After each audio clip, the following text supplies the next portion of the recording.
Croyant, mais pas pratiquant.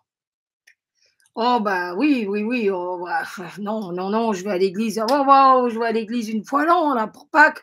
Ouais, parfois pour le baptême de la petite là, oui, le baptême de la petite là, j'y suis allée, mais enfin voilà quoi, puis j'ai pas besoin de Dieu. Enfin, si, besoin de Dieu pour être sauvé, ça, j'accepte, mais j'ai pas besoin d'aller à la messe quoi. C'est d'où ça sort que l'église, ah, l'église, le Vatican, hein, gnogno, qu'est-ce que tu en penses moi? Hem Croyant mais pas pratiquant. Est-ce que les gars, vous pensez vraiment que c'est une invention du pape, peu importe le pape? Est-ce que vous pensez que c'est une invention des religieux, des prélats comme on dit, des cardinaux qui voilà, qui font limite un peu peur là avec leur costume, j'allais dire, leur waouh, voilà. Une invention des évêques, une invention des petites mains de l'Église, les curés qui en fait sont les mains glorieuses quoi, parce que juste ils consacrent le précieux corps et sang du Christ. Est-ce que c'est une invention de nous les humains, le fait par exemple de communier, le fait par exemple de se confesser, le fait par exemple de d'aller à l'adoration, d'adorer le Christ dans son précieux corps et sang, le fait de prier tout simplement? Est-ce que c'est une invention des hommes ou est-ce que ça ne viendrait pas un peu du Christ lui-même?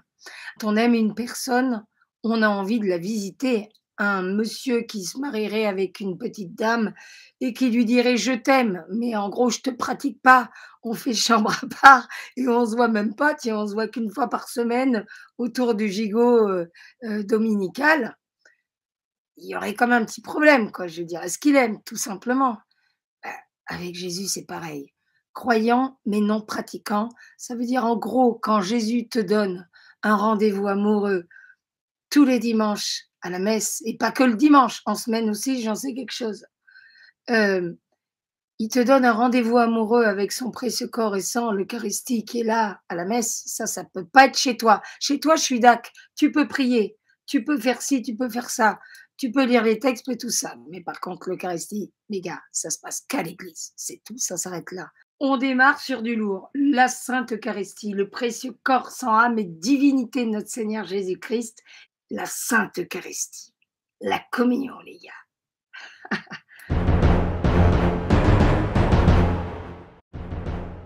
Je suis le pain vivant qui descend du ciel.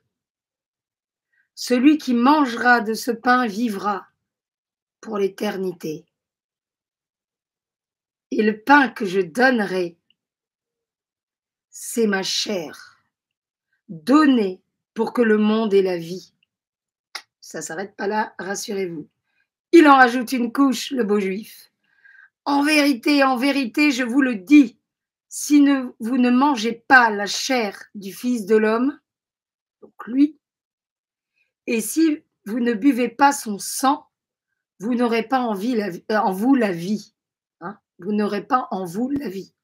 Celui qui mange ma chair et boit mon sang a la vie éternelle, et moi, je le ressusciterai au dernier jour. Car ma chair est vraie nourriture et mon sang vraie boisson. Celui qui mange ma chair et boit mon sang demeure en moi et moi en lui. Et comme le Père qui est vivant m'a envoyé et que je vis par le Père, ainsi celui qui me mangera vivra par moi. Alors, j'ai envie de dire, genre la messe est finie, la messe est dite, enfin tout est dit. Attends, mon frère, ma sœur, est-ce que tu te rends compte là de ce que Jésus vient de te dire? Je suis le pain vivant. Celui qui mange ma chair et boit mon sang aura la vie éternelle et je le ressusciterai au dernier jour. Parce qu'il est question de ça. On n'est pas éternel sur la terre, vous le savez tous, même si on vit tous plus ou moins comme si on était immortels.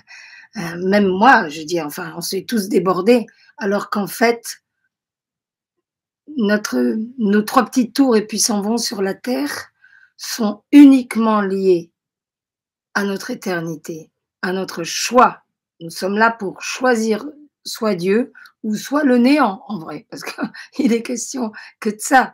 Parce que si tu vas pas avec Dieu dans son règne d'amour, son royaume d'amour, bah, tu vas avec le cornu, tu vas dans le néant, dans une éternité dépourvue d'amour, de, de partage, parce qu'il n'y a pas d'amour sans partage. C'est pour ça, même Dieu est trinitaire. L'amour de Dieu passe du Père au Fils dans l'Esprit Saint. Donc, en gros, si ça vous intéresse, si ça vous un petit peu, ça vous interpelle, si cela vous chagrinerait quelque peu de vous dire mince, quand même, ça craint quoi. Si je vais pas dans le règne, dans le royaume de Dieu, et ben voilà, la réponse, elle est là. Il faut communier. Donc, l'Eucharistie, voilà d'où ça vient, mes chers frères et sœurs, vous qui pensez que c'est superflu, que c'est la cerise sur le gâteau, ben, c'est carrément le gâteau, la cerise, et puis le plat, enfin tout quoi. Alors, voilà concernant l'Eucharistie. Donc ça vient, c'est qui l'Eucharistie? C'est pas les curés qui l'ont inventé, c'est pas oh le méchant pape, euh, c'est Jésus-Christ lui-même qui nous invite à le recevoir. Si on veut Si on veut bronzer, on se met sous le soleil. Si on veut bronzer, on ne s'enferme pas dans une cave sous un parasol au centre de la terre. On sort, on s'expose aux rayons du soleil. Si on veut grandir en Dieu, si on veut le connaître, Jésus-Christ, si on veut la guérison de notre être malade qui ne sait pas aimer son Dieu, eh bien, allons prendre le traitement, l'Eucharistie, qui est juste la chimio de l'âme, clairement.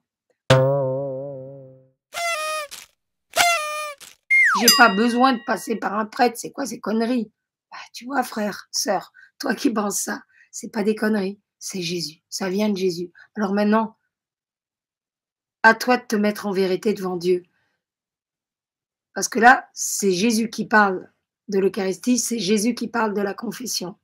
Donc si tu dis, tu n'as pas besoin de te confesser, si tu dis que l'Eucharistie, la communion, ça sert à rien, que c'est qu'un bout d'hostie, machin blanc, frère, sœur, là tu traites clairement Jésus-Christ de menteur. À toi de voir, à toi de voir.